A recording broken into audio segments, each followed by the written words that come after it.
Ao mesmo tempo, hierarquiza pela dicotomia entre a relação de criadores e espectadores, espíritos livres, iluminados, gênios e subalternos. Como aquelas pessoas, como aqueles profissionais, como os artistas, como eles estão se alinhando, se posicionando politicamente nessa dualidade desse mundo que a gente vive hoje. E isso é uma pergunta que vale tanto para os artistas, tanto para os curadores, tanto para aqueles gestores desses estabelecimentos, quanto os educadores em escola. Como a gente cria um sujeito resistente crítico, um sujeito de resistência poética, que possa ultrapassar esse véu, essa miragem, essa dualidade ou fantasia do sucesso. A cultura visual compõe nitidamente o culto globalizado a esta miragem. Esta miragem explorada por Alice Bailey como um problema mundial já em 1950. Uma miragem que corrompe o sentido de beleza e de conhecimento pela universalização de padrões superficiais de sucesso, pela criatividade para uma era regida pela diversidade. Ou a diversidade, então, pode ser entendida primeiro como um problema do multiculturalismo, ou a diversidade pode ser o culto a ser diferente para ter sucesso. A criatividade, então, ela vai ser um alimento para a época que a gente está vivendo de fascinação. E uma fascinação ao culto visual.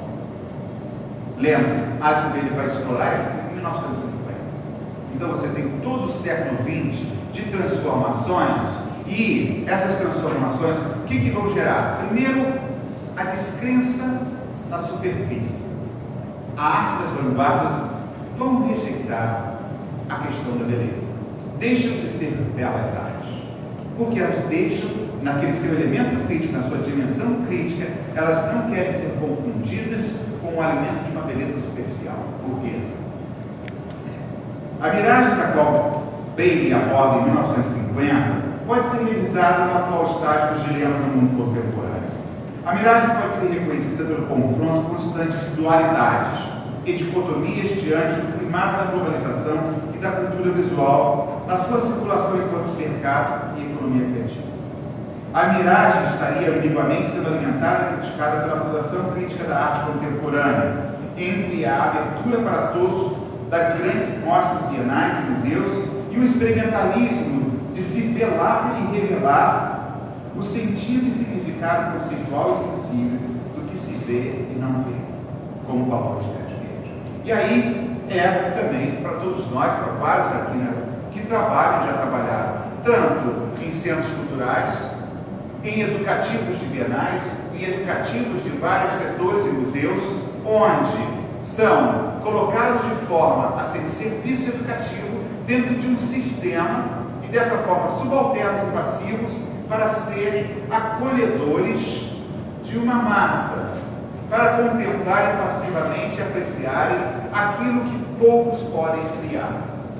Já nesse exercício, já é um exercício de democratização, assim feito, de trazer para dentro a sociedade, mas sem construir indivíduos, sem possibilitar a subjetivação crítica em relação a essas dualidades.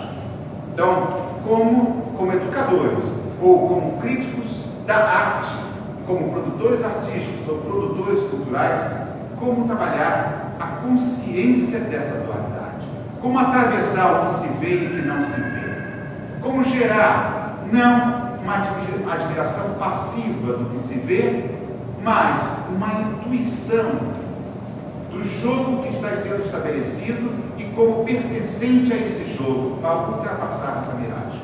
Há então um trabalho desafiante para todos nós que estamos envolvidos nessa relação entre arte contemporânea e educação.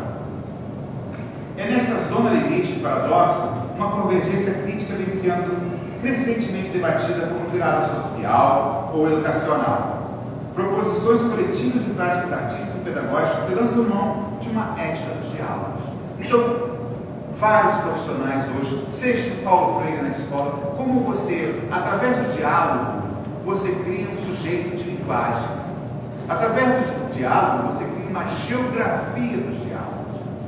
E essa geografia dos diálogos é potencializar o sujeito da intuição. E é no jogo do diálogo se cria o sujeito da admiração. A admiração entraria não no objeto, então, mas num campo relacional construído. E daí está o papel de um educador. Diante do problema mundial da miragem, a despeito ou do domínio de uma cultura visual direcionada pelos valores neoliberais, de consumo e posse, onde o próprio conceito de beleza é completamente corroído pelo banal ou superficial, e daí sendo eliminado pelo valor estético. A arte deixa de ser belas artes.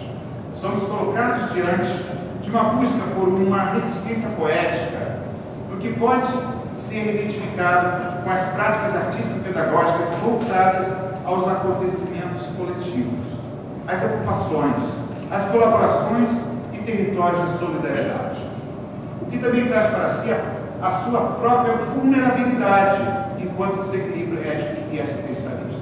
Qual seria então a vulnerabilidade que estamos sujeitos?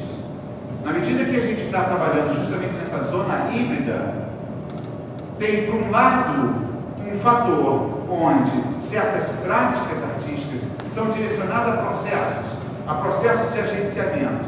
Um olhar distante de fora pode massacrar aquela situação como não resultar em nada e que se justifica apenas pelo processo sem produto. Esse dilema vai ser também levado a um extremismo que vai chamar de assistencialismo. E aí vem o exercício ou o sujeito da expectativa da estética sublime, da estética revolucionária. Em todos os lados a gente encontra essa dicotomia.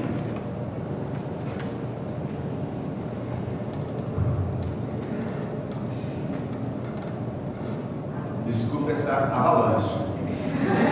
Mas a gente falou assim, como é que pensar arte contemporânea e educação? E eu estou colocando aqui, compartilhando com você, o entrelaçamento ou o cruzamento de vetores completamente um através do outro. Se por um lado a gente trabalha com a educação, ou se por um lado a gente vai se alinhar com os artistas que estão em práticas de agenciamentos, ou com os curadores que dão ênfase a um processo onde vão fazer políticas curatoriais, onde se tragam diálogos, e os outros que estão com patrocínios, espetáculos, mercados. Então, nessa indústria onde, misturado a isso, se acrescenta a economia criativa, como falar em educação e arte contemporânea? Ou como falar em educação contemporânea em arte? Como falar o papel das instituições, seja na maré, seja nas arenas, seja no mar, como a gente se situa como profissional crítico dentro dessas dualidades. E aí eu trouxe algumas questões também que foram parte de uma experiência no MAM. Eu trago um autor que me interessa muito, a Juma Padurai. E o Padurai vai chamar a atenção de um olhar desse mundo cheio de tecnologias, onde há um corredor passando aqui, paralelo a gente, que é das redes sociais, das novas tecnologias. Vou ler mais um pouco. A Padurai tanto reflete as disjunturas da globalização, como causa e efeito da alta circulação de objetos, mídias eletrônicas e imagens, produzindo choques de comportamento em alienadas geografias e realidades socioculturais, quanto invasões subterrâneas no imaginário coletivo das mais remotas fibras do planeta. É fácil a gente perceber pelo Facebook ou pelas redes sociais o quanto esses equipamentos digitais estão sendo colocados nas diversas regiões planetárias, nas mãos de tribos, na mão de favelados, em várias mãos, organizando essas comunidades, potencializando como novas narrativas.